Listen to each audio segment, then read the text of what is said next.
గాంధీజీ కళ్ళగన్న గ్రామ స్వరాజ్యం అందినప్పుడే దేశం బాగుపడుద్ది అనేది ఒక నినాదం. గ్రామాలు బాగున్నప్పుడే రాష్ట్రం బాగుంటుంది, రాష్ట్రం బాగున్నప్పుడే దేశం బాగుంటుంది. గ్రామాలు పటిష్టంగా ఉండాలి. గ్రామాలు పటిష్టంగా ఉండాలంటే గ్రామాల్లో ఉన్న మన వ్యక్తుల మనస్తత్వాలు కూడా బాగుండాలి. గ్రామంలో అంటే మనం ఇది సభకు సంబంధం లేని సబ్జెక్ట్ చెప్తున్నానండి మీకు. మనం ప్రతి ఒక్కరూ పొలాల్లో మనం పొలం దున్నుకుంటా ఉంటాం. పొలం గట్టు మాత్రం ముళ్ళకప్పులు ఉంటాయి, దాన్ని కొట్టడానికి కొంచెం కూడా ప్రయత్నం చేయం.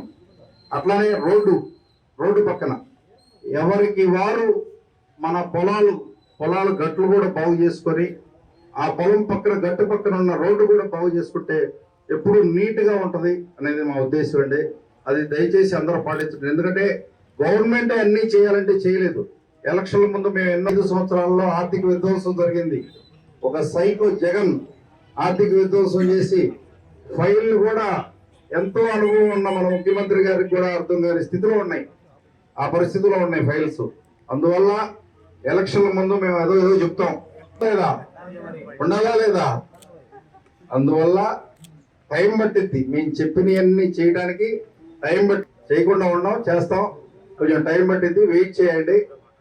ముందు మనకి గ్రామానికి సంబంధించిన తాగునీరు, సాగునీరు, రోడ్లు, డ్రైనేజ్, అట్లానే ప్రాథమిక వైద్య కేంద్రాలు డెవలప్ చేయటం ఈ మెయిన్గా ఇంపార్టెంట్ అండి. ఈ ప్రణాళికాబద్ధంగా నేను చేసే ప్రయత్నం చేస్తాను.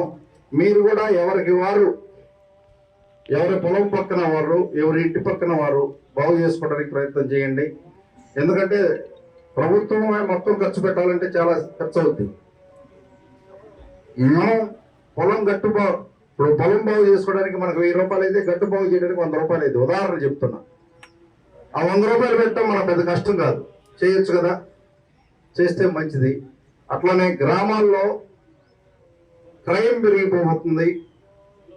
గంజాయి మత్తులో, అట్లానే మద్యం మత్తులో రకరకాలుగా ఇబ్బందులు జరుగుతూ ఉన్నాయి. గ్రామాల్లో కెమెరా వ్యవస్థ కూడా అవసరం. పెద్ద మనసు చేసుకొని ఎవరికి వారు